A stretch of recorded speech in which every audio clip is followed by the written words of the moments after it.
चलो तो करते हैं चर्चा। ये हम लोग कल क्या पढ़ रहे थे? आर्ट एंड कल्चर पढ़ रहे थे। हाँ हाँ, सिलेबस डिस्कस कर रहे थे, है ना, छत्तीसगढ़ का। है ना, तो छत्तीसगढ़ को कितने पार्ट्स में बांटा गया जी? कितने भाग में देखना है? 4, है ना। कौन कौन सा?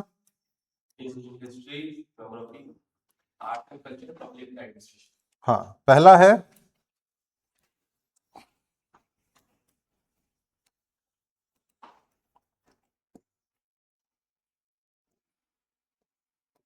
इतिहास, दूसरा भूगोल, है ना, फिर आर्ट एंड कल्चर, कला संस्कृति, फिर प्रशासनिक तंत्र, चौथा था एडमिनिस्ट्रेशन, प्रशासन के बारे में। ठीक, तो इसमें इंपॉर्टेंट क्या था? कला संस्कृति, है ना। लेकिन पढ़ना क्या है? भूगोल। तो भूगोल के बारे में डिस्कस कर चुके थे, इसके अंतर्गत क्या क्या पढ़ना है, कौन कौन से मेन टॉपिक कवर करना है। ठीक, इसके बाद आते हैं नेक्स्ट, कला संस्कृति की चर्चा कर रहे थे। अच्छा, आपका क्या जी? कला संस्कृति, आर्ट एंड कल्चर। ठीक, तो इसके अंतर्गत क्या क्या देखे थे? क्या क्या पॉइंट्स थे जी? पहला लोक लोक गीत था, फोक सॉन्ग था, फिर लोक नृत्य, लोक डांस लोक नृत्य, ठीक, फिर लोक गाथा थी, ठीक है, कथा कहानियां इसमें होगी। और थिएटर की चर्चा किए थे, फोक वाला, है ना, लोक नाट्य। इसके अंतर्गत क्या क्या पढ़ना है ना, वो चर्चा किए थे। जैसे 2-3 गीत आप बताए थे, डिस्कस किए थे। क्या है लोकगीत में? सुहा गीत, कर्मा गीत, पंथी गीत, और जवारा गीत, जस गीत, गौरी गौरा गीत। ठीक है, अब उसी को फिर लोक नृत्य है। ठीक, नृत्य में सुहा नृत्य, कर्मा नृत्य, पंथी नृत्य, और अब जस गीत बोले तो जस नृत्य नहीं है ना, वो जो झूमते हैं उसको वो नृत्य में नहीं आएगा वो। ठीक है, हाँ ठीक। लोक गाथा के अंतर्गत क्या है? गाथा के अंतर्गत कहानी बताई जाएगी। ठीक है, क्या कहानी? लोरिक चंदा, पंडवानी की कथा, भरथरी की कथा, है ना, रानी पिंगला की कथा, और भी बहुत सारी कथाएं हैं। ठीक, लोक नाट्य के अंतर्गत नाटक खेला जाएगा। नाट्य मतलब नाटक। ठीक, तो क्या नाटक है छत्तीसगढ़ का? नाचा। और नाचा किससे प्रेरित है? कल डिस्कस किए थे, तमाशा। और तमाशा कहाँ का है जी? मुख्य रूप से महाराष्ट्र का है। कौन से टाइम पीरियड में आया था? नहीं नहीं, टाइम पीरियड छोड़ो, वो अंग्रेजों से पहले। तो कौन अंग्रेजों से पहले? मराठा थे, है ना। ठीक, उसके अलावा गम्मत, रहस, ये सब भी है। इसके बाद क्या देखे थे जी? व्यंजन देखे थे क्या? व्यंजन देखे थे, खान पान। इसको भी 3 कैटेगरी में, मतलब 3 प्रकार से प्रश्न आता है इसका, कि कौन सी सामग्री से बनता है, कब बनाया जाता है, और कहाँ का विशेष है करके। इसको भी चर्चा किए थे। राजिम का, राजीव लोचन मंदिर का, पीढ़िया, ये सब चीजें। इसके बाद क्या देख रहे थे? यहीं तक हुआ था कि आभूषण। आभूषण देख रहे थे कि गले में, बाजूबंद, कमर में, पैर में, नाक में, कान में, सिर में क्या क्या पहना जाता है। ठीक, आभूषण की चर्चा होती है। इसके अलावा हाँ, पर्व एवं त्योहार इसके अंतर्गत पढ़ेंगे। पर्व व त्योहार। कल थोड़ा सा चर्चा किए थे कि भाई पर्व और त्योहार में क्या अंतर है। ठीक है, पर्व क्या होता है? हाँ, एक दिन का जो मनाया जाएगा वो मुख्य रूप से पर्व कहलाता है, और जो एक से अधिक दिन का बनता है उसे क्या कहा जाता है? त्योहार कहा जाता है। लेकिन कुछ कुछ चीजों को हम लोग भले तिहार जोड़ देते हैं। ठीक है, भले एक दिन का होता है लेकिन उसको तिहार करके बोल देते हैं, लेकिन है एक्चुअल में क्या? एक दिन का पर्व है। ठीक, इसमें आपको अब देखो, इसमें प्रश्न कैसे आते हैं कि ये कब मनाया जाता है। तो आपको जैसे दीपावली कब मनाई जाती है, हरेली कब मनाई जाती है, तो हरेली कब मनाई जाती है तो आपको ये नहीं बताना है क्या सर अगस्त में मनता है, कभी कभी वो जुलाई के एंड में हो जाता है, कभी कभी अगस्त के एंड में या अगस्त की शुरुआत में, ऐसा नहीं बताना है। आपको क्या याद रखना पड़ेगा? हाँ, हिंदी महीनों के नाम याद रखने पड़ेंगे। ठीक है, याद है? नहीं है? ठीक है, कर लेंगे, कोई वो नहीं है। ठीक है, 12 महीने है ना। ठीक, तो जैसे ये याद है वैसे ये भी याद हो जाएगा। 2-4 तो जान ही रहे हैं, जैसे चैत्र, फिर बैसाख, फिर ज्येष्ठ। इन लोग को याद कराया था, क्या क्या है जी? हाँ, वाह, चैत्र बैसाख फिर सावन आ गया, आया सावन झूम के। हाँ, माघ, माघ और फागुन। चैत्र है, देखो पहला महीना कौन सा होता है? चैत्र का होता है। ये जो चैत्र है वो जैसे हम लोग जनवरी से काउंट करते हैं, ठीक है, लेकिन ये जो चैत्र है वो कौन से, कब से काउंट किया जाएगा? मार्च अप्रैल के बीच। ठीक है, मार्च अप्रैल। तभी तो रामनवमी के समय वो जो मनाते हैं ना हम लोग, ठीक है, क्या बोलते हैं इसको? हिंदू नववर्ष। ठीक, चैत्र के समय। तो चैत्र, उसके बाद क्या आता है? बैसाख। ठीक है, चैत्र के बाद क्या आता है? बैसाख। अब ये बैसाख वाला कौन सा टाइम पीरियड होगा? अप्रैल और मई का बीच। चैत्र, बैसाख, फिर ज्येष्ठ, ज्येष्ठ के बाद आषाढ़, फिर ये 4 याद हो गया, 4-4 करके याद कर लेना। ठीक है, चैत्र, बैसाख, ज्येष्ठ और आषाढ़। आषाढ़ के बाद अभी जो चल रहा है क्या? सावन। सावन के बाद भादो, फिर कुंवार, कुंवार के बाद कार्तिक, फिर अघ्घन,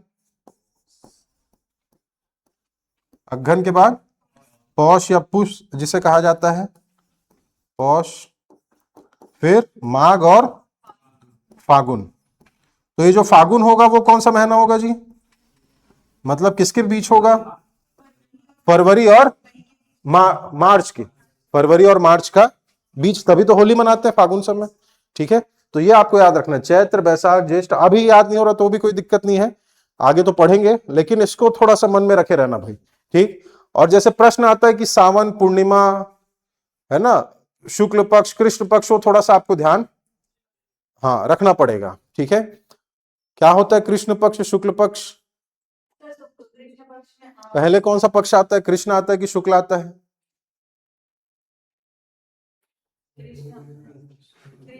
कौन सा आता है जी? है, कृष्ण पक्ष आता है पहले कि शुक्ल आता है? हाँ, कृष्ण पक्ष आता है। कोई भी महीना हो उसका शुरुआत का पक्ष क्या रहेगा? कृष्ण पक्ष रहेगा। जैसे अभी क्या चल रहा है? सावन चल रहा है। ठीक है, तो सावन है, मान लीजिए कोई भी महीना मान लो, सावन ही लेते हैं एग्जांपल। तो सावन यानी कि महीना जो कितने दिन का रहता है? अप्रोक्स 30 दिन का रहेगा। ठीक, अब ये 30 दिन को 15-15 दिन में क्या किए हैं जी? बांटे हैं। ठीक है, तो शुरू का जो 15 दिन है वो क्या कहलाता है? कृष्ण पक्ष कहलाता है। ठीक, और बाद का 15 दिन शुक्ल पक्ष कहलाता है। तो क्या है ये कृष्ण पक्ष और शुक्ल पक्ष? चांद पे डिपेंड करता है, ये मून पे। जब चांद धीरे धीरे धीरे धीरे कम होता है, कभी देखे होगे है ना, पहले वो काजुक शेप में होगा, आधा होगा, ऐसा धीरे धीरे होते होते क्या होता है? पूरा गायब हो जाता है। तो कृष्ण पक्ष में यही होता है। ठीक, तो क्या बोलेंगे? कृष्ण पक्ष का 15 दिन का होता है, तो कृष्ण पक्ष का पहला दिन क्या होगा? प्रथमा। क्या बोलेंगे उसको? कृष्ण पक्ष प्रथमा। फिर कृष्ण पक्ष द्वितीया, तृतीया, चतुर्थी, पंचमी, षष्ठी, सप्तमी, अष्टमी, नवमी, दशमी, 11वीं, हाँ, एकादशी। 11वें दिन को क्या बोला जाता है? एकादशी। आपके यहाँ रहते होंगे कई लोग उपास एकादशी को। ठीक, एकादशी के बाद द्वादशी, फिर त्रयोदशी, फिर चतुर्दशी। 14th डे क्या होगा? चतुर्दशी होगा। और जब 15वां दिन होगा कृष्ण पक्ष का, 15th डे, वो क्या कहलाता है? वो अमावस्या कहलाता है, क्योंकि उस दिन चांद गायब हो जाता है, दिखता नहीं है ना। कृष्ण पक्ष में धीरे धीरे हो रहा था ना गायब, 15वें दिन पूरा गायब हो जाता, तो अमावस्या होगा। ठीक, अभी अमावस्या मनाए थे क्या? हाँ, हरेली। उसके बाद फिर क्या लगेगा? शुक्ल पक्ष लगेगा। ठीक है, तो शुक्ल पक्ष का पहला दिन चांद थोड़ा सा दिखेगा ऐसे, है ना। फिर शुक्ल पक्ष का द्वितीया थोड़ा और दिखेगा, ऐसा धीरे धीरे बढ़ते बढ़ते बढ़ते बढ़ते पूर्णिमा के दिन क्या हो जाएगा? Full moon. तो जो शुक्ल पक्ष का 15 दिन है क्या कहलाता है? पूर्णिमा कहलाता है। क्या कहलाता है? पूर्णिमा। ठीक, तो ये आपको याद रखना है, कोई भी महीना है वो 30 दिन का है, 30 डेज का, 30 डेज को 15-15 में बांटे हैं। शुरू का 15 दिन कृष्ण पक्ष, बाद का 15 दिन शुक्ल पक्ष, कृष्ण पक्ष का 15 दिन अमावस्या और शुक्ल पक्ष का 15 दिन पूर्णिमा कहलाता है। ठीक, अब ये तो हम लोग हिंदी में बोल रहे हैं इसको कृष्ण पक्ष शुक्ल पक्ष। छत्तीसगढ़ में इसे क्या कहा जाता है? छत्तीसगढ़ी में, हाँ ठीक है, कृष्ण पक्ष को क्या कहा जाता है छत्तीसगढ़ी में? अंधियारी पाख कहा जाता है। ये सब याद रखना पड़ेगा ना, क्या कहा जाता है? अंधियारी पाख, अंधियारी पाख। ठीक, और इसे क्या कहा जाता है? अंजोरी पाख।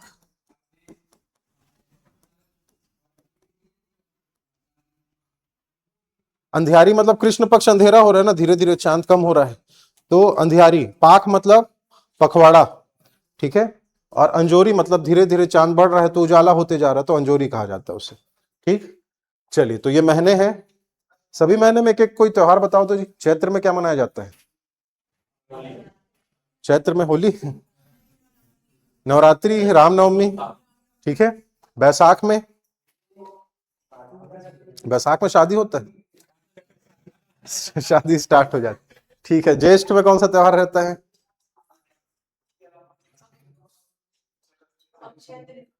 अक्ति, अक्षय तृतीया। अक्षय तृतीया जान रहे हैं कि नहीं? क्या होता है? गुड्डे गुड़िया की शादी होती है, ठीक है। और क्या होता है अक्षय तृतीया के दिन? हाँ, क्या हो रहे हैं? सोने का वैल्यू रहता है, अच्छा, सोने से रिलेटेड कुछ रहता है अक्षय, जैसे धनतेरस में रहता है वैसी टाइप का बोल रहे हो? अच्छा ठीक है, और क्या रहता है? ठीक बता रहे हैं, परशुराम जयंती भी रहती है अक्षय तृतीया के दिन। छत्तीसगढ़ में मुख्य रूप से दो चीजें आपको याद रखना भाई, परशुराम जयंती तो होती है, ठीक है, गुड्डे गुड़िया का विवाह संपन्न कराया जाता है बच्चों के द्वारा अक्ति के दिन जी। अक्षय तृतीया देखे होगे, देखे कि नहीं? सब देखे, इधर लड़के लोग शर्मा रहे, पार्टिसिपेट भी किए इन लोग, ठीक है, तो किए हो गुड्डे गुड़िया शादी में? नहीं पता? हाँ देखे हो ना, हाँ वही तो बोल रहा हूँ, ऐसा नहीं देखे होगे तो फिर दिखाएंगे। घोड़े को घुमाते हैं, बैल, वो पोला है, हाँ बैल को घुमाते हैं, बैल को अभी भादों में मनाया जाएगा, ठीक है, ठीक है। वो पूछ रहे हैं बेचारे, उनको नहीं पता, तो घोड़ा नहीं रहता, वो बैल रहता है, बैल रहता है। तो मैं क्या बता रहा था, भूल गए इनके अक्षय तृतीया, अक्षय तृतीया छत्तीसगढ़ में दो चीजें याद रखना है, ठीक है। एक याद रखना है गुड्डे गुड़ियों का वो पुत्रा पुत्री विवाह, छत्तीसगढ़ी में ये बोलते हैं पुत्रा पुत्री विवाह, ये संपन्न कराया जाता है अक्षय तृतीया के दिन। और एक याद रखना, एक प्रथा होती है जिसे सौजाई कहा जाता है। क्या कहा जाता है? सौजाई। ये एक रस्म जैसा है, किस दिन? अक्षय तृतीया के दिन सौजाई याद रखना। ये एक बार मेंस में पूछा गया है 2 नंबर का, मतलब लिखने के लिए आया था क्या होता है करके, मेंस का क्वेश्चन है।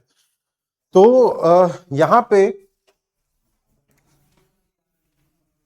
गंगा दशहरा वैशाख ज्येष्ठ,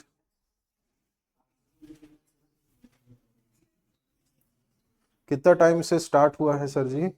कितना टाइम हो गया जी स्टार्ट हुआ? हाँ 35 को स्टार्ट हुआ था, 35। तो पुत्रा पुत्री विवाह और सौजाई प्रथा। पुत्रा पुत्री विवाह तो जान रहे हैं क्या होता है उसमें, गुड्डे गुड़ियों का विवाह क्यों कराते हैं?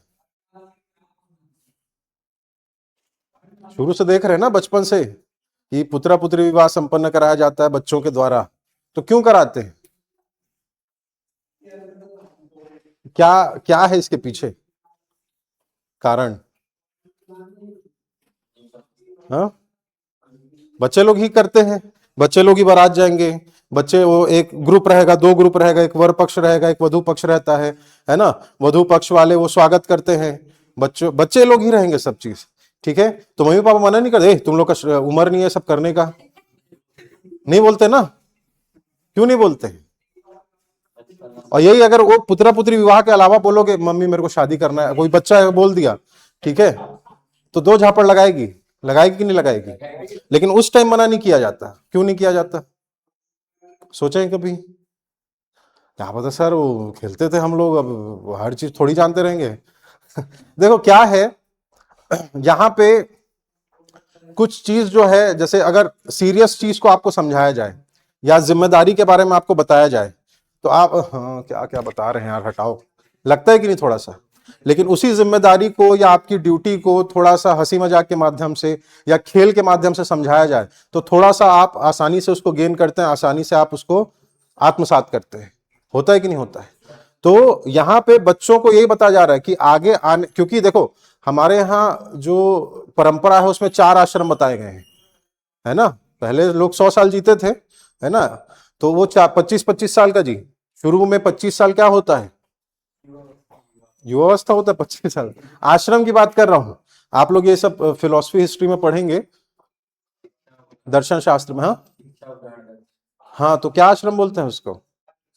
ब्रह्मचर्य आश्रम। क्या कहा जाता है? यानी कि 1 साल से लेके 25 साल तक क्या होता है? ब्रह्मचर्य आश्रम, जिसमें व्यक्ति क्या करता है? शिक्षा ग्रहण करेगा, ठीक है, देश दुनिया को समझेगा। फिर 25 से 50 तक क्या होता है? हाँ, गृहस्थ आश्रम होता है। दूसरा आश्रम क्या होता है? गृहस्थ आश्रम होता है। ठीक, 50 से 75 तक क्या होता है? वानप्रस्थ आश्रम। ठीक है, अब वो दुनियादारी से अलग हो चुका है, ठीक है, अब चिंतन मनन में लग गया है। और 75 के से 100 तक अगर वो जीवित रह गया तो क्या होता है? संन्यास आश्रम। ठीक, तो यहाँ पे जो शून्य गृहस्थ सॉरी ब्रह्मचर्य आश्रम की जो बात की जा रही है, ठीक है, तो उसमें बच्चों को यह बताया जा रहा है कि आगे आने वाली आपकी क्या है? जिम्मेदारी है। तो उस जिम्मेदारी को, वो जो गृहस्थ आश्रम है उसकी जिम्मेदारी को खेल खेल के माध्यम से पुत्रा पुत्री विवाह में बच्चे क्या करते हैं जी? समझते हैं। ठीक है, हर साल खेलेंगे, हर साल, समझ में आ रहा है?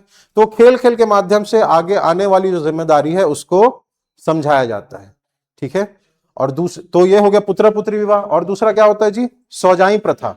अब ये सौजाई प्रथा क्या होती है? जैसे ये भी कब होता है जी? ये अक्षय तृतीया के दिन होता है। इंपॉर्टेंट है, अब ये प्रथा बंद हो चुकी है छत्तीसगढ़ में, लेकिन आपको याद रखना है।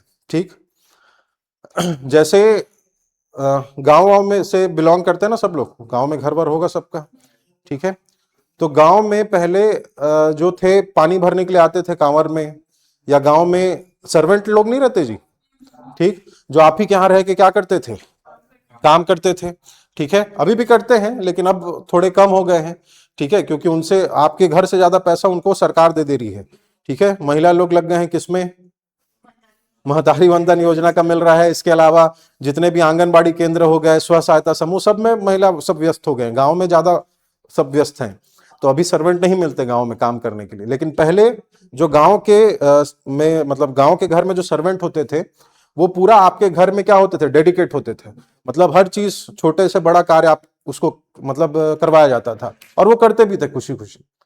तो सौजाई प्रथा क्या होती है? जो आपके घर का सर्वेंट है, ठीक है, अब उसको क्या चाहिए?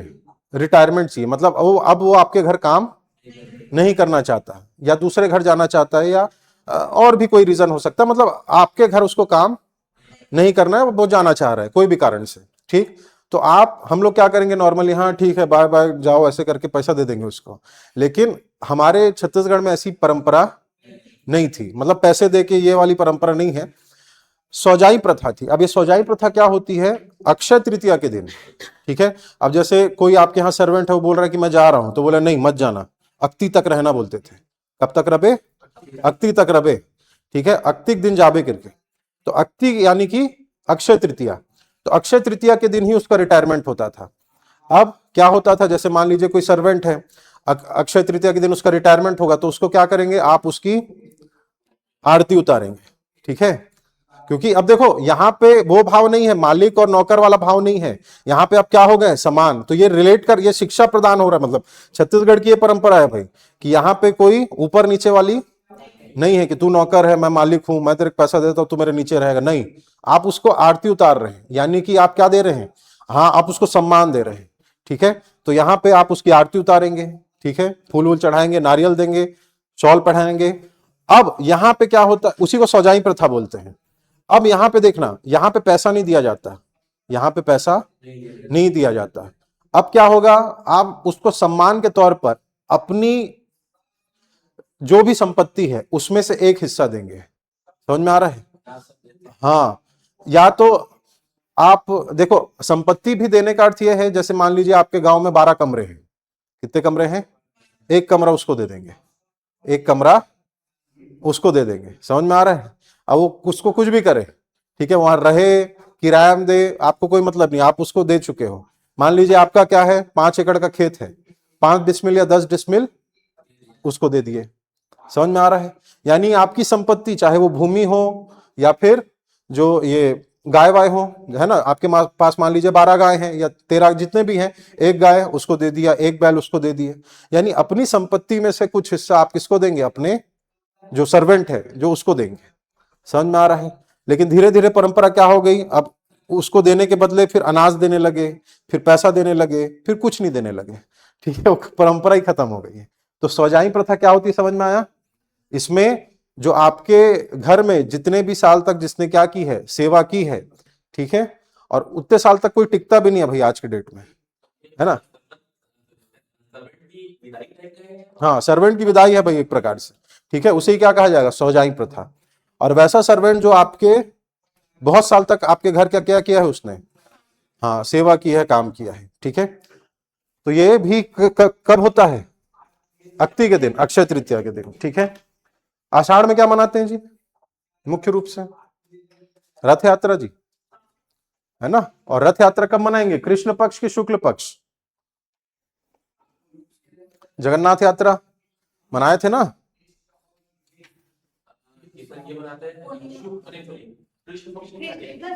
सही बता रहे हो, लेकिन सेकंड बताए सही, लेकिन कृष्ण पक्ष बता दिए, शुक्ल पक्ष, ठीक है।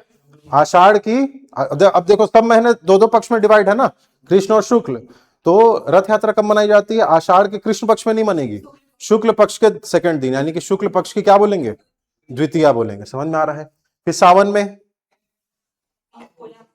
सावन में पोला, हरेली मनाए थे, हरेली होगा। अभी कल फ्रेंडशिप डे मना, मतलब नाग पंचमी मनाए, ठीक है। और और अभी रक्षाबंधन होगा पूर्णिमा के दिन जी, ठीक। फिर भादों में, भादों में बहुत सारे त्योहार, हल षष्ठी मनाई जाती है, कमक्षर जिसे कहा जाता है जी। फिर जन्माष्टमी, पोरा, ये सब होगा। क्वार में क्या मनाया जाता है? हाँ, शुरू में पितृपक्ष चलेगा, पूरा कृष्ण पक्ष क्या चलता है क्वार के? पितृपक्ष, जान रहे हैं ना, पूर्वजों को हाँ याद करते हैं, ठीक है। जान रहे कि नहीं जान रहे? है ना, घर के बाहर लोटा हो, दातुन हो, वो सब रखते हैं पीढ़ा वीढ़ा के ऊपर। अब याद आ गया, हाँ, ठीक है, पितृपक्ष, है ना। और जिस दिन उनकी डेथ हुई रहती है उस दिन भोज वोज का आयोजन किया जाता है। आबे जी हमारे घर खाए बार आ जाकर, दादा आए हैं करके, दादा आए हैं, दादा चल दे, वैसे आए हैं, सांकेतिक रूप से आए हैं, होता है ना। हाँ, ठीक है। तो वो क्वार, पूरा कृष्ण क्वार के कृष्ण पक्ष क्या चलेगा? पितृपक्ष चलेगा। और उसके बाद फिर नवरात्रि, फिर दशहरा भी इसी टाइम, फिर कार्तिक, हाँ, फिर अगहन में, प्रत्येक गुरुवार को अगहन बृहस्पति होता है। माताएं सुबह सुबह उठ के देखे होगे, लक्ष्मी माता का पांव बनाती हैं। हाँ, एक दिन, हाँ, मतलब बनाती, सुबह उठ के पूजा वूजा नहीं करती जी, आपके उठने के पहले पूरा पूजा वूजा हो जा रहता है सब, है ना। फिर पौष में छेरछेरा, छेरछेरा, है ना, माई कोठी के धान ला हेर हेरा, अरन बरन, अरे बच कैसे टटक गए हैं। हाँ, बच्चे आपके घर देखे हो ना छेरछेरा, बच्चे आपके घर जाते हैं, आपको मांगेंगे क्या? छेरछेरा माई कोठी के धान ला हेर हेरा। अब आप देख डाले हो, बच्चे लोग आए हैं, मम्मी भी देख डाली आपकी, हटाना, अभी दिए थे 4 जन को और बच्चे फिर आ रहे हैं, ठीक है, कितना ही दोगे करके, लेकिन बच्चे हटते नहीं हैं। तो बच्चे फिर बोलते हैं क्या? अरन बरन कोदो करन, जब भे देबे तब भे टरन, यानी कि जब तक कोदो, कोदो मतलब चावल नहीं मिलेगा तब तक हम लोग टरकेंगे नहीं, टरकेंगे मतलब जाएंगे नहीं करके, ठीक है। ये पौष में। माघ में क्या होता है जी? महाशिवरात्रि, मकर संक्रांति, हाँ, माघ में, जनवरी में जी, हाँ ठीक। और फागुन में तो जान ही रहो भाई, फाग गीत गाएंगे, होली। तो ये सब आपको मुख्य रूप से, और भी हैं बहुत सारी, है तो बस ऊपर ऊपर का देखे थे। तो महीनों के नाम मेरे ख्याल से लगभग 12 में से 4-5 नाम तो याद हो गए होंगे जो अभी याद नहीं थे। ठीक, चलिए तो पर्व और त्योहारों की चर्चा करेंगे सिलेबस में। इसके बाद और क्या होता है जी, और क्या पढ़ेंगे कला संस्कृति के अंतर्गत? हाँ, मेले, मेला पढ़ेंगे, मड़ई पढ़ेंगे, महोत्सव पढ़ेंगे। ठीक है, मेला, मड़ई, महोत्सव। अभी तीनों क्या अंतर है, मेला, मड़ई और महोत्सव। छत्तीसगढ़ के मेले, मेला वेला घूमे हो कि नहीं?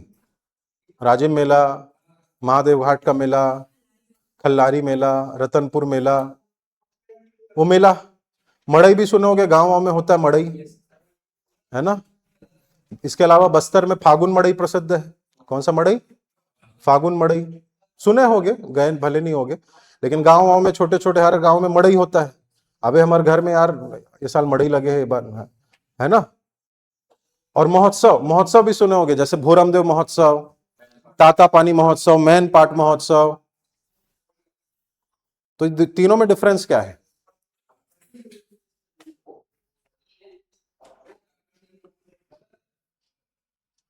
सौजाई को कैसे लिखेंगे सर जी, मेंस में पूछेगा तो कैसे परिभाषित करेंगे? ठीक है, हालांकि इसको आगे पढ़ेंगे, लेकिन अभी चर्चा हुई थी तो डिस्कस किए थे। सौजाई को आप कैसे डिफाइन करोगे जी, कैसे बताओगे? सौजाई प्रथा क्या है अगर पूछ दिया तो क्या बताओगे? अभी तो बताया ना क्या। हाँ, इस प्रथा के अंतर्गत घर में, है ना, आपके घर में काम करने वाले लोगों को क्या दी जाती है? विदाई दी जाती है। ठीक है, ससम्मान विदाई दी जाती है, ऐसा लिखेंगे।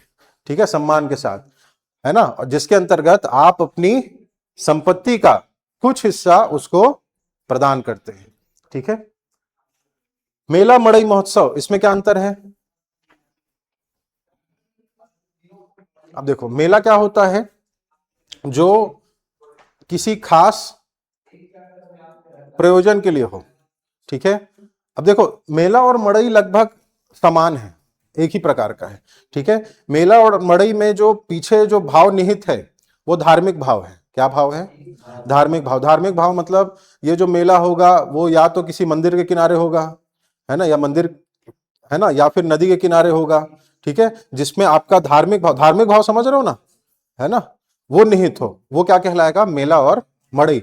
लेकिन मेला जो है वो बड़ा रूप है और मड़ई जो है वो छोटा रूप है। ठीक है, महोत्सव क्या होता है? तो महोत्सव में धार्मिक भाव निहित, मतलब हो भी सकता है, नहीं भी हो सकता है।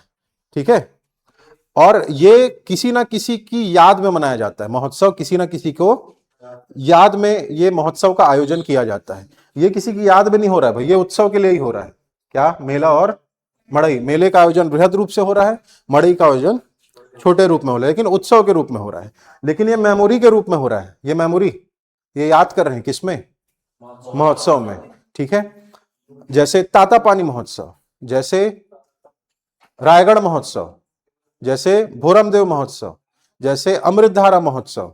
तो अमृतधारा महोत्सव अगर बोले या रायगढ़ महोत्सव बोले तो रायगढ़ में कोई प्रसिद्ध मंदिर है क्या? संगीत के लिए है, राजा चक्रधर की याद में मनाते हैं रायगढ़ महोत्सव, चक्रधर समारोह, रायगढ़ महोत्सव। सिरपुर बोल दे भले तो सिरपुर में मंदिर वंदिर भी है। ठीक, तो भले हम लोग उसको बोल रहे हैं सिरपुर महोत्सव मंदिर, यानी कि थोड़ा सा धार्मिक भाव निहित है, लेकिन रायगढ़ में धार्मिक भाव निहित नहीं है, वो तो याद में मना रहे हैं, किसकी? राजा की याद में। कांकेर वाले हैं कोई कांकेर में, वहां पे गड़िया पहाड़ है ना, तो गड़िया महोत्सव वहां पे मनाया जाता है। ठीक, अब गड़िया महोत्सव में अब वो किसकी याद में मनाया जाता है? वो पहाड़ की स्मृति।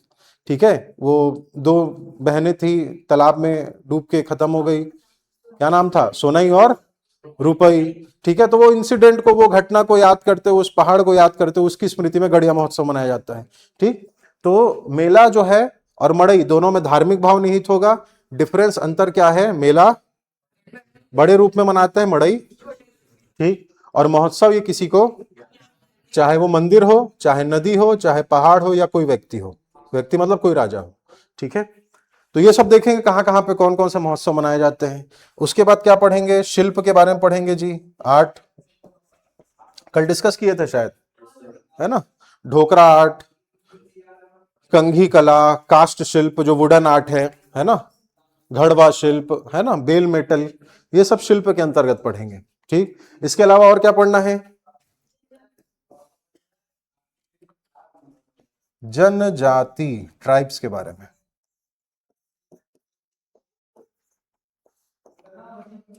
क्या पढ़ेंगे, जनजाति। क्या होती है जी जनजाति? छत्तीसगढ़ एक जनजाति बहुल राज्य है, छत्तीसगढ़ में ट्राइब्स है, बहुत सारे हैं। कितने हैं, 43 की 42? 42 हैं। एक नया जुड़ा है शायद, एक साल हो गया जुड़े, 43 हैं। ठीक है, आप कितने हैं याद रखना। हाँ, देखो दो तीन चीजें आपको याद रखनी है, जैसे भले हम आम बोलचाल में बोलते हैं, जैसे जनजाति बोलें या वनवासी बोलें या आदिवासी बोलते हैं।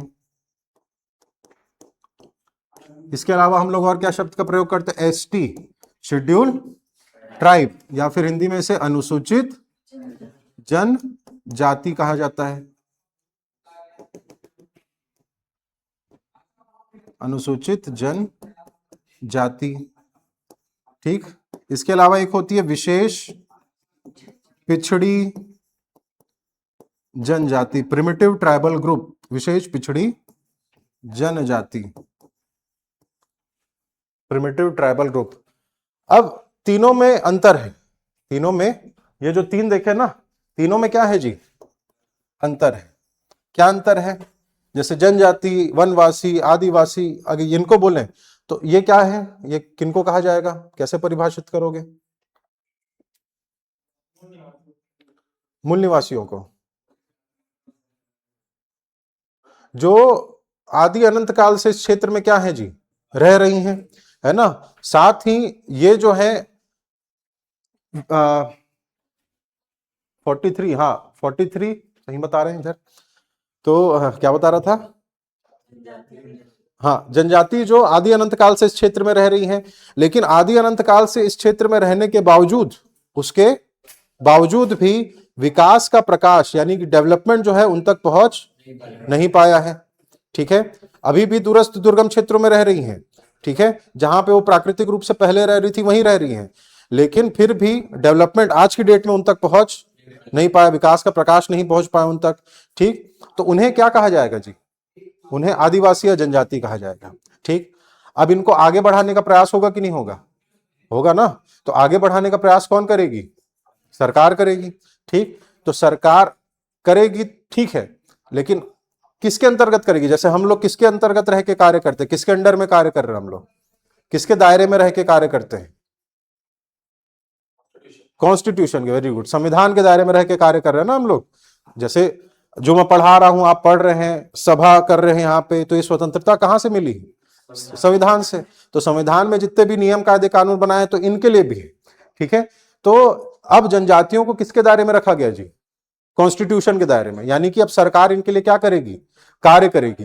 तो जब सरकार इनके लिए कार्य करेगी, संविधान के दायरे में आ गई, लिस्टेड हो गई, तो ये जनजाति नहीं कहलाएगी, क्या कहलाएगी, अब अनुसूचित जनजाति कहलाएगी। समझ में आ रहा है, जनजाति और अनुसूचित जनजाति में डिफरेंस सिंपल है। वो जनजाति है जो दूरस्थ दुर्गम क्षेत्रों में रह रही है, डेवलपमेंट उन तक पहुंच नहीं पाया, अभी भी पुराने जीवन को अपना रही है।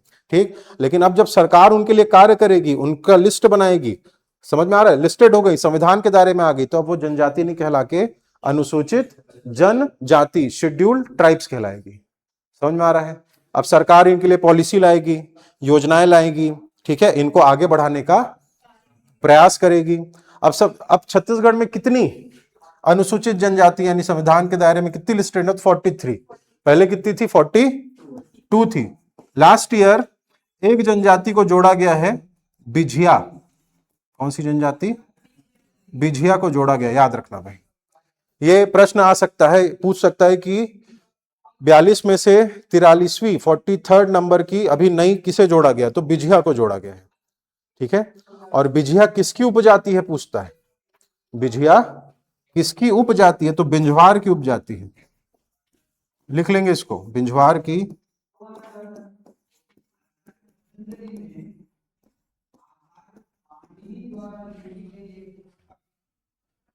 बिंझवार की उपजाति है। उपजाति समझ गए, एक मेन जाति उसके अंतर्गत एक सब कास्ट है, उसकी उपजाति है। ठीक, तो बिंझवार मेन ट्राइब है, उसकी सब टाइप कौन सी थी, बिझिया थी। लेकिन अब बिझिया क्या बन चुकी है, अपने आप में एक जनजाति हो चुकी है। पहले उपजाति थी लेकिन अब जनजाति है। ठीक, बिंझवार जनजाति से रिलेटेड कौन है जी छत्तीसगढ़ के,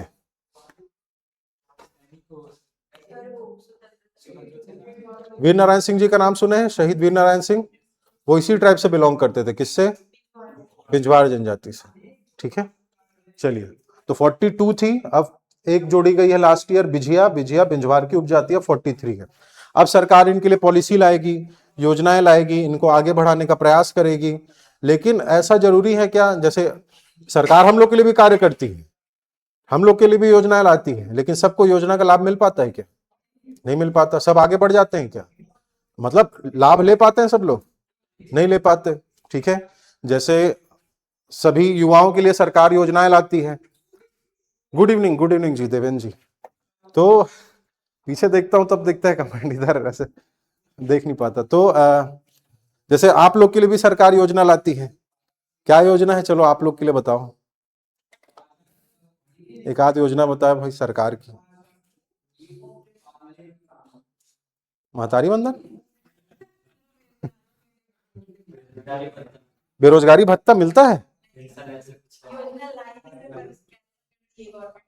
हाँ कहाँ था ये, कुछ नहीं है ऐसा। अभी अभी क्या कर रहे हैं आप लोग, तैयारी कर रहे हैं, कर रहे हैं ना। अभी आपका मेन फोकस क्या है जी, तैयारी करना है। ठीक है, तो तैयारी से रिलेटेड सरकार कुछ योजना लाई है, स्कीम है, नहीं है, कौन सा डिपार्टमेंट, हाँ क्या,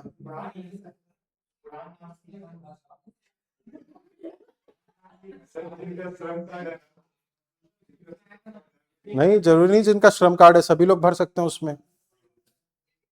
अगर आपको यूपीएससी के की क्या करनी है, तैयारी करनी है, हाँ ठीक है, या फिर आपको सीजीपीएससी की तैयारी करनी है, तो सरकार आपको तैयारी फ्री में वहां पे रह के, जैसे आप दिल्ली जाएंगे खर्चा पानी लगेगा, प्रयाग नहीं, प्रयास भी नहीं, वो तो अलग वाला है। ठीक है, तो सरकार हर साल एक बार एग्जाम कंडक्ट कराती है। ठीक है, यूपीएससी मतलब संघ लोक सेवा आयोग के लिए भी और सीजीपीएससी के लिए भी। तो उसके अंतर्गत आपको फ्री में क्या कराती है, शिक्षा हाँ प्रदान कराती है। ठीक है, तो आपको उसको क्या करना पड़ेगा, लेकिन एग्जाम को देना पड़ेगा। और ऐसा नहीं कि एकदम कोई हार्ड एकदम यूपीएससी लेवल का एग्जाम होता है, ऐसा नहीं है, नॉर्मली होता है। अगर आप तैयारी कर रहे हैं तो उस एग्जाम को निकाल सकते हैं। ठीक है, तो इसके अलावा एग्जाम नहीं भी कर रहे हैं तो भी सरकार बहुत सारे जिले वाइज, ठीक है, क्या की है, कोचिंग सेंटर उन्होंने खोला है। ठीक है, अब वो चल रहा है नहीं चल रहा अलग बात है, लेकिन सरकार ये करती है। ठीक है, और वो जिस एग्जाम की बात कर रहा था, अभी शायद अभी होगा शायद सितंबर में। ठीक है, तो अगर आप उस एग्जाम को क्या करते हैं, क्लियर करते हैं, तो आपको साल भर तक कहाँ जाना पड़ेगा, दिल्ली, और फ्री में आपका रहना खाना और कोई बड़े कोचिंग में आपकी तैयारी वहां पे कराई जाएगी, फ्री में, फ्री ऑफ कॉस्ट। ठीक है, बस आने जाने का भाई आपको करना पड़ेगा, बाकी हाँ सरकार तो बहुत सारी योजनाएं युवाओं के लिए भी है, लेकिन हमको इस चीज के बारे में पता नहीं रहता है। ठीक है, देखा करो, साइट खंगाला करो विभाग लोग की। ठीक है, जनसंपर्क विभाग की साइट देखा करो, सीजी गवर्नमेंट की, ट्राइबल डिपार्टमेंट की देखा करो। ठीक है, सामान्य प्रशासन विभाग की देखा करो, थोड़ा सा साइट और रील स्क्रॉल करने से अच्छा थोड़ा सा उसमें से टाइम निकाल के, है ना, विभाग की वेबसाइट थोड़ा सा देखा करिए। ठीक है, उससे रिलेटेड बहुत सारी चीजें आएंगी आपकी। तो अब मेरा कहने का मतलब था कि सभी को योजना का लाभ मिल पाता है, सभी आगे बढ़ पाते, नहीं बढ़ पाते। तो वैसे यहाँ पे भी विशेष मतलब जो अनुसूचित जनजाति के लिए सरकार कार्य कर रही है, लेकिन यहाँ पे सभी जनजाति आगे बढ़ पाएगी क्या, नहीं, कुछ अभी भी पुराने जीवन यापन जैसे वो कर रही थी वैसी अभी भी वो जीवन यापन कर रही हैं। तो जो अभी भी आगे नहीं बढ़ पाई है ना, अभी भी पुराने ढर्रे पे जी रही है, तो उसके लिए सरकार अलग से और प्रावधान करती है। उसको किसके अंतर्गत रखा जाता है? विशेष पिछड़ी जनजाति के अंतर्गत रखा जाता है। ठीक, अब विशेष पिछड़ी जनजाति क्या है? तो जिनके लिए सरकार प्रयास तो की लेकिन अभी भी पीछे है वो, तो उनको क्या बोलेंगे? विशेष पिछड़ी जनजाति, प्रिमिटिव ट्राइबल ग्रुप। ठीक, अब छत्तीसगढ़ में कितनी विशेष पिछड़ी जनजाति? तो 7 है। कितनी है? 7 है। ये आपको याद रखना है। अभी मैं नाम वाम नहीं लिखवा रहा हूं ना, ठीक, क्योंकि भारी भारी चल देगा। अभी हम लोग सिलेबस चर्चा कर रहे हैं, तो उसी के जो 2-4 पॉइंट आ रहे हैं उसको डिस्कस कर रहे हैं। तो अभी 43 याद रखना है। 7 क्या है? विशेष पिछड़ी। अब कौन कौन सी हैं? अबूझ माड़िया है, बैगा, बिरहोर, पहाड़ी कोरवा, कमार, है ना, ये केंद्र द्वारा घोषित। 2 राज्य ने घोषित किया है, मतलब घोषित नहीं किया, समतुल्य माना है, पंडो और भुंजिया को। वो सब अभी मत लिखिए, वो सब डिटेल आगे देखेंगे। बस अभी याद रखना जनजाति क्या होती है, समझ में आया? अनुसूचित जनजाति क्या होती है, कितनी है, लेकिन अभी भी पीछे है, वो किसके अंतर्गत आएगा? विशेष पिछड़ी जनजाति, प्रिमिटिव ट्राइबल ग्रुप, जो कि कितनी है? 7 है। ठीक, चलिए, तो ये सब चर्चा हमको करना है किसके अंतर्गत? कला एवं संस्कृति। और भी बहुत सारे पॉइंट्स है इसमें, लेकिन ये मेन है। अब आते हैं हम लोग किस पे? भूगोल हो गया, कला संस्कृति हो गई, अब इतिहास, छत्तीसगढ़ का इतिहास। ये 2 के सिलेबस की चर्चा कर लिए हैं, भूगोल और कला संस्कृति। अब देखते हैं इतिहास। तो जैसे हिस्ट्री है, हिस्ट्री, इतिहास को आप लोग कितने भागों में पढ़ते हैं जी? 3 भागों में पढ़ते हैं ना। कौन कौन सा? हाँ, पहला भाग जो है वो कहलाता है प्राचीन, एंशिएंट हिस्ट्री, प्राचीन इतिहास। दूसरा कहलाता है मध्यकालीन, मिडिवियल, मध्यकालीन इतिहास, एंशिएंट, मिडिवियल और मॉडर्न, आधुनिक इतिहास।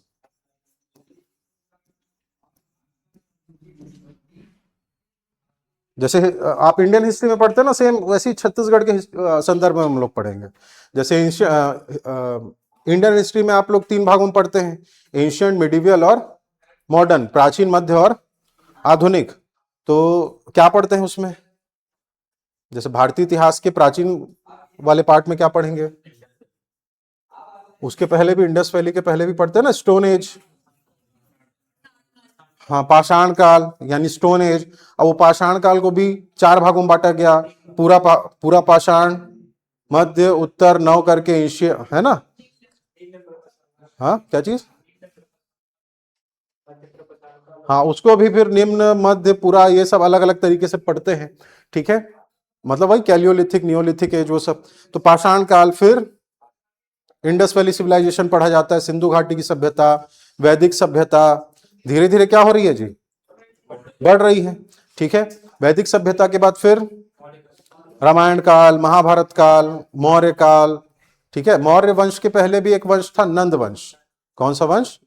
तो ये सब इंडियन में पढ़ते हैं। फिर मिडिवल में क्या पढ़ा जाता है? इंडियन हिस्ट्री में, भारतीय इतिहास में मध्यकाल में क्या पढ़ा जाता है? हाँ, मुगलों के बारे में पढ़ा जाता है, सल्तनत और मुगल टाइम पीरियड। फिर आधुनिक काल में मराठों के बारे में और ब्रिटिशर्स के बारे में पढ़ा जाता है, अंग्रेजों के बारे में। तो वैसे ही हम लोग छत्तीसगढ़ के परिप्रेक्ष्य में पढ़ेंगे। ठीक है, तो छत्तीसगढ़ के परिप्रेक्ष्य में क्या पढ़ेंगे? पहला पाषाण काल पढ़ेंगे, स्टोन एज जी। अब इसमें क्या पढ़ते हैं कि उस समय के लोग कहां कहां पे रहते थे, कहां पे उन्होंने चित्र बनाए हैं, कहां पे उस काल के हथियार मिले हैं। ठीक है, तो ये सब चर्चा हम लोग करेंगे किसमें?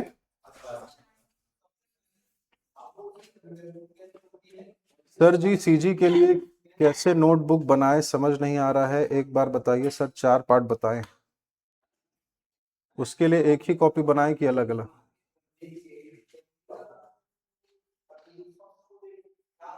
सर, लोक कला संस्कृति का असिस्टेंट टीचर 20 अप्रैल वाला बैच में भी अपलोड कराओ ना सर। असिस्टेंट टीचर नहीं है, कौन सा है जी? ये प्री प्लस मेंस वाला है। ठीक है, अलग अलग कॉपी अभी हाँ अलग अलग बना सकते हैं भाई नोट्स, है ना, क्योंकि जब भूगोल पढ़ेंगे तो आपका जो 200-300 पेज है वो बहुत भर जाएगा, वो तो आपको अलग बनाना पड़ेगा। और नोट्स आप लोग मेरे ख्याल से भाई की कॉपी वॉपी में बना रहे हो तो भी सही है, लेकिन मेरे ख्याल से वो स्पाइरल वाला ज्यादा ठीक रहता है नोट्स के लिए। क्या है उसमें ऐड करते भी बन जाता है ना। मेन जैसे कॉपी वॉपी बनाओगे तो थोड़ा ऐड नहीं बनेगा, तो स्पाइरल में बन जाता है। तो कोशिश करना कि स्पाइरल वाला जो है आपका उसमें नोट्स बनाए, जैसे दिख रहा है सामने। चलिए, तो पाषाण काल में हम क्या पढ़ेंगे, छत्तीसगढ़ में कहां कहां इसके प्रमाण मिले हैं।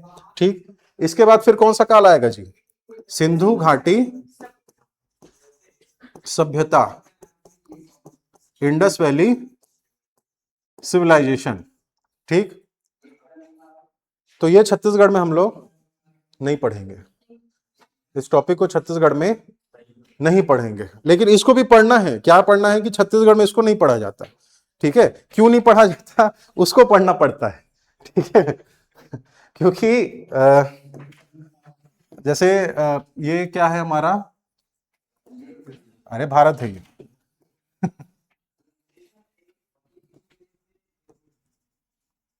ये समझाने के लिए थोड़ा सा ऐसी, तो ये भारत, यहां पे पाकिस्तान। ठीक, ये कौन सा एरिया है जी, जम्मू कश्मीर वाला, ये महाराष्ट्र वाला, और ये उत्तर प्रदेश वाला। ठीक है, यहां पे कौन सा स्थान है सिंधु घाटी का, हाँ मांडा, कौन सा स्थान है, मांडा। जम्मू कश्मीर का कौन सा क्षेत्र, मांडा। यहां पे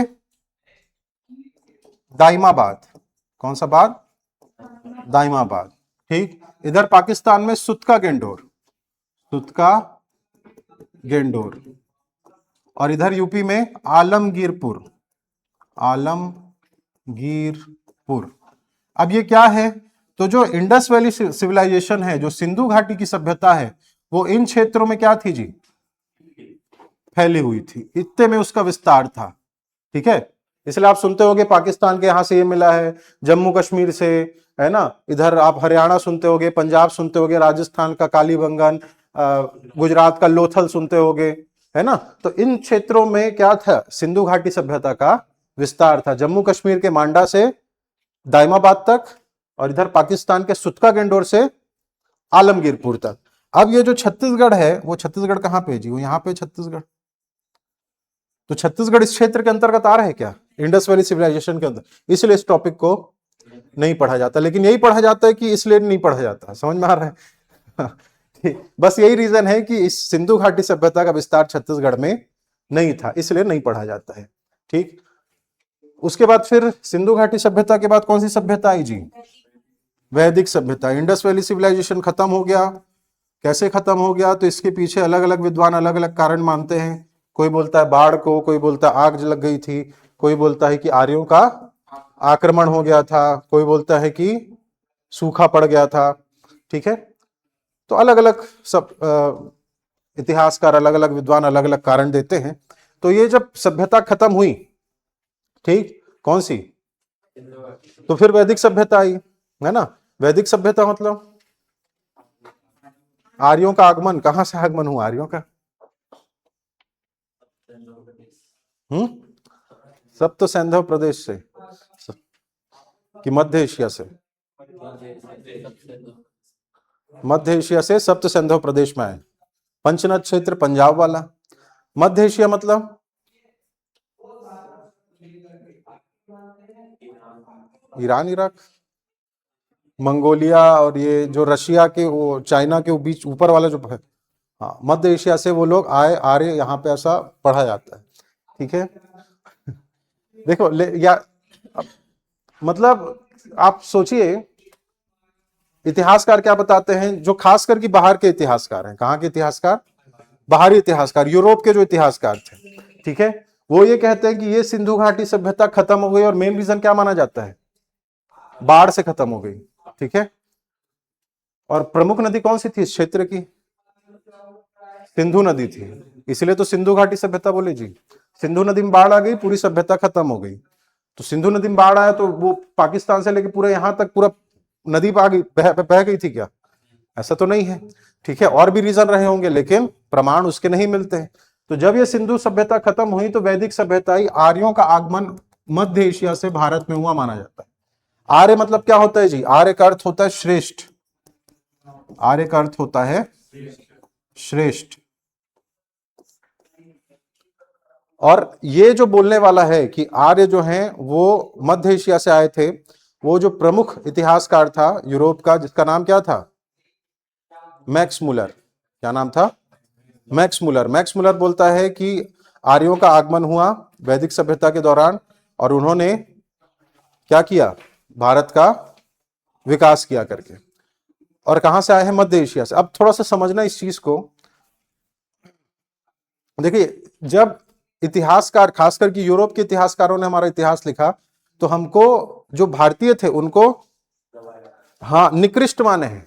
वो ये बोलते हैं कि इंडियंस कौन है, भारतीय कौन है? सिर्फ सांप पकड़ने और बंदर नचाने वाले हैं, मतलब सपेरों और मदारियों का देश है क्या? भारत।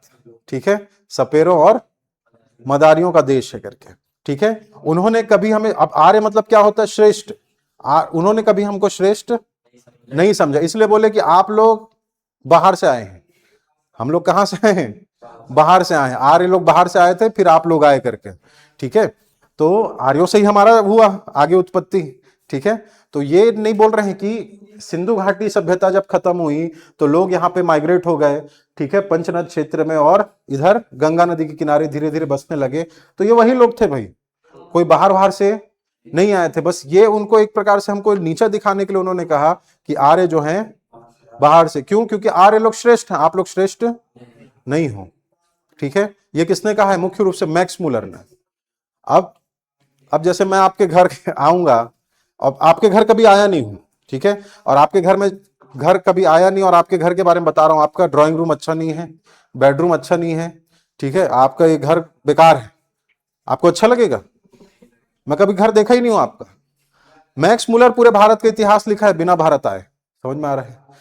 ठीक है, आया ही नहीं वो भारत, और भारत के बारे में और भारतीयों के बारे में इतनी सारी चीजें उसने लिखी है। तो ये सब पढ़ते हैं हिस्ट्री में, लेकिन आपको थोड़ा सा तुलना करते हुए, सही चीज को ग्रहण करते हुए चीजों को आगे देखना है। ठीक है, तो वैदिक सभ्यता, सिंधु घाटी सभ्यता के बाद वैदिक सभ्यता आई।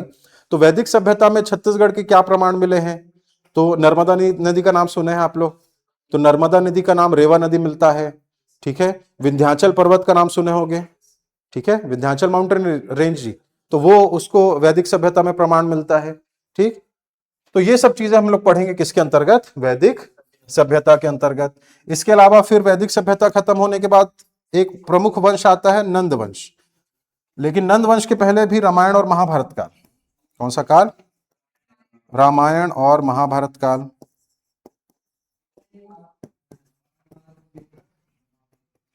रामायण के साक्ष्य छत्तीसगढ़ में मिलते हैं ना। ननिहाल माना गया है राम जी का, चंदखुरी, राम वनगमन पथ सरकार की योजना थी। बहुत सारे प्रमाण मिलते हैं रामायण काल के। महाभारत काल के भी प्रमाण मिलते हैं, खल्लारी से मिलता है, जांजगीर के भीमा तालाब से मिलता है, भीम खोज, महासमुंद। ठीक है, तो ये सब रामायण और महाभारत काल के एविडेंस देखेंगे। इसके अलावा फिर हाँ, नंद वंश के प्रमाण छत्तीसगढ़ से नहीं मिले हैं, मौर्य वंश के मिले हैं। कौन सा वंश? मौर्य वंश। इसके अलावा सातवाहन वंश। कौन सा वंश? सातवाहन वंश, कुषाण वंश। जो मेन डायनेस्टी है, जो मेन वंश हैं, प्रमुख प्राचीन काल के, ठीक है, सबके प्रमाण छत्तीसगढ़ से कहां से मिले हैं, किसके सिक्के मिले हैं, किसका अभिलेख मिला है ना, किसके शिलालेख मिले हैं, किसके स्तंभ लेख मिले हैं, ये सब चर्चा करेंगे किसके अंतर्गत? हाँ, प्राचीन काल के अंतर्गत। ठीक है, उसके बाद आएगा मध्यकालीन इतिहास। ठीक, मध्यकालीन इतिहास में किनके बारे में पढ़ेंगे जी? सल्तनत काल। कौन सा काल? सल्तनत काल। और सल्तनत के बाद कौन आया जी? मुगल काल। सल्तनत काल के जो राजा थे उनको सुल्तान कहा जाता था, इसलिए सुल्तान से क्या हुआ? सल्तनत कहलाया। जो गुलाम वंश थे, कुतुबुद्दीन ऐबक का नाम सुने होंगे, ठीक है, गुलाम, खिलजी, अलाउद्दीन खिलजी जी, ठीक है, गुलाम वंश, खिलजी वंश, तुगलक वंश, सैयद वंश, लोधी वंश, ठीक है, तो उस सल्तनत काल के प्रमाण छत्तीसगढ़ से मिलते हैं, उसको देखेंगे। फिर कौन आया? मुगल काल, वही बाबर। फिर कौन आया जी बाबर के बाद? चंद्रगुप्त मौर्य। मौर्य इधर हो गया। बाबर का बेटा कौन हुआ जी? फिर अकबर के बाद जहांगीर के बाद शाहजहां, औरंगजेब, है ना। ऐसा करते करते बहादुर शाह जफर तक चलता है। ठीक, तो मुगल काल के प्रमाण हमको छत्तीसगढ़ से मिलते हैं। ठीक है, तो ये सब की चर्चा करेंगे, है ना। फिर आधुनिक काल में मराठा काल पढ़ेंगे। कल डिस्कस किए थे मराठाओं के बारे में, उस वो जब चर्चा कर रहे थे जी नाचा। ठीक, तो मराठा काल की चर्चा करेंगे आधुनिक में। और फिर कौन आएंगे? ब्रिटिश काल, अंग्रेज आएंगे भारत छत्तीसगढ़ में। ठीक है, तो इनको पढ़ना है किसके अंतर्गत? हाँ, अब इसमें भी बहुत सारे और छोटे छोटे वंश हैं भाई छत्तीसगढ़, पांडु वंश, राजर्षि तुल्य वंश। ठीक है, लेकिन ये ऊपर ऊपर से थोड़ा सा भी बताया हूं। ठीक है, तो क्या क्या पढ़ना है, कैसे पढ़ना, समझ में आया है? कैसे जी? हाँ, नहीं इन लोग को पूछ रहा हूं, अभी आया ना। देखो वही बता रहा हूं कि अथाह है पढ़ने का। पढ़ने का क्या है? अथाह है।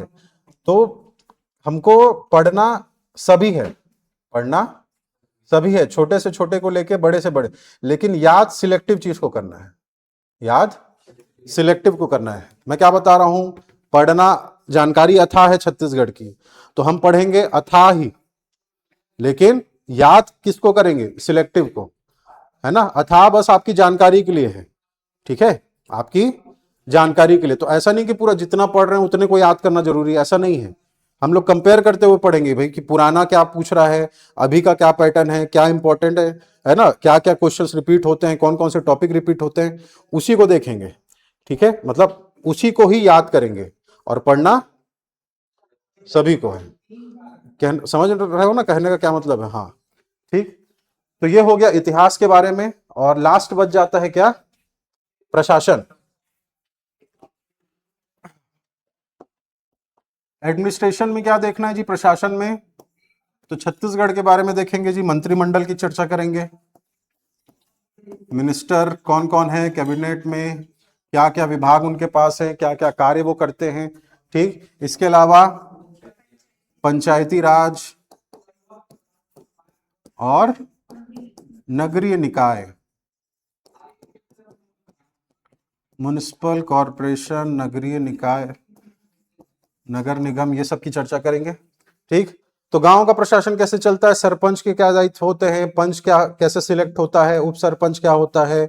ठीक है, इसके अलावा कैसे उनके मत पत्र निर्धारित किए जाते हैं, कैसे उनको चुनाव चिन्ह आवंटित किया जाता है, एसडीएम के क्या कार्य हैं, एसडीओ का क्या रोल है, सचिव का क्या काम होता है गांव में, ये सब चर्चा करेंगे किसके अंतर्गत? पंचायती राज के अंतर्गत। और वैसी अब वो गांव के प्रशासन से संबंधित हो गया।